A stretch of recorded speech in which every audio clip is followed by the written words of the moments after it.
Hi, I'm Mary Campbell of Divining Beauty, and today I'd like to talk about the 3 habits I see most often in women that are successful in their lives that absolutely kill feminine turn on and feminine juice. These are, I call them macho habits.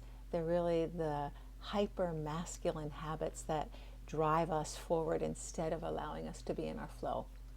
So, and they all have to do with time. So think for a minute with me about your life and what causes you stress around time, and then we'll dive in. Okay, so the first one I want to talk about is our habit of rushing. So if you're like me, you have such a full calendar, you have so much going on, you love your life. I'm rushing up the stairs from my house to get to the car, and it's not because I'm trying to burn calories, even though I think I am. That's my excuse. It's really that I'm late and I didn't want to stop doing what I was doing, so I keep moving forward. So that's one of the characteristics I see. Or we're in the car driving as fast as we can, getting tickets, going through lights that really should be stopped at. You'll notice that in yourself. So that sort of adrenaline driven life isn't a life that creates this kind of feminine flow. So take a look at that and see if you, just today or tomorrow when you're listening to this, see if you can give yourself the opportunity of not rushing. Just a little bit more spaciousness, a little bit. It's really like being queenly, giving yourself that kind of permission to live like a queen instead of a slave.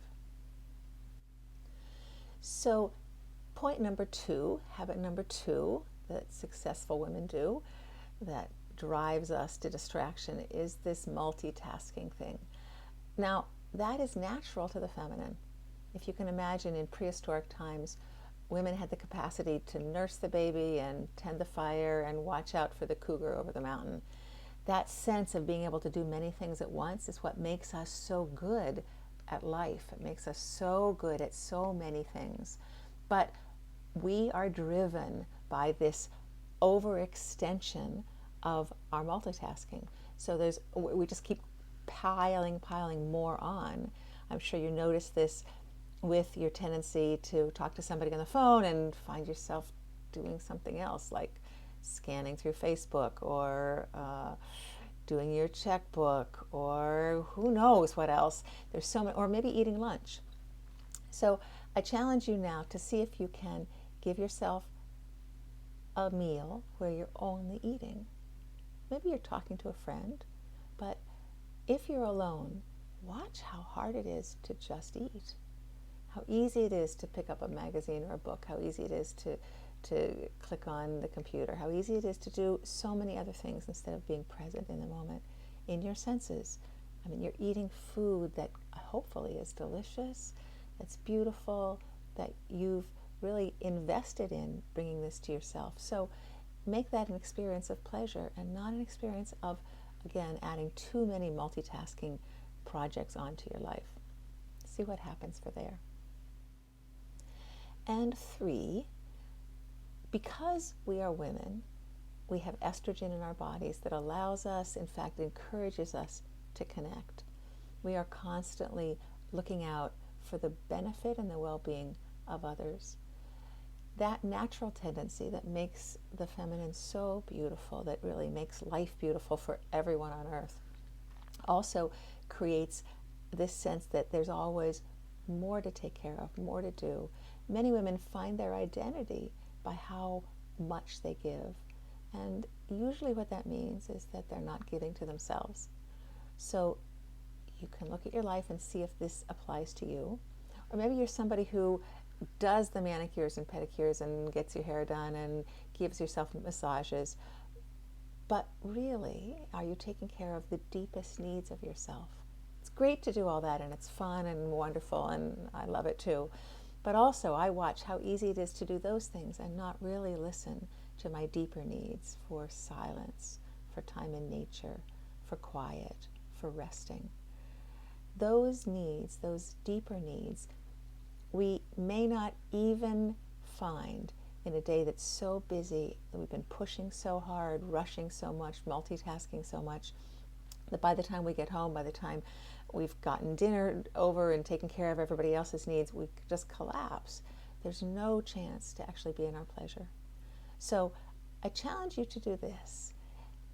All through your day, there are opportunities to stop for 10 seconds, to take 2 breaths, to notice the beauty around you, to notice the silhouette of a tree trunk against the winter sky, to notice the sky, to notice the light, to notice the quality of light, to notice the shapes and sizes and dimensions of life around us. That's really where pleasure happens. And when we give ourselves those tiny moments throughout the day, the rest of life is easy. It has the capacity to be much more pleasurable and a much more delightful kind of life.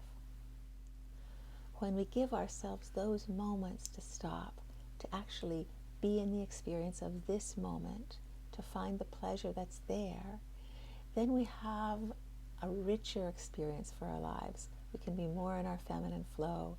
We can enjoy life, and we have much more in the end to give others. So thank you for listening. Thank you for watching today. Again, my name is Mary Campbell of A Divining Beauty. You can go online both on Facebook and on my website. And I've just created a closed Facebook group. So I'd love to invite you, if you're a woman, to come and join us.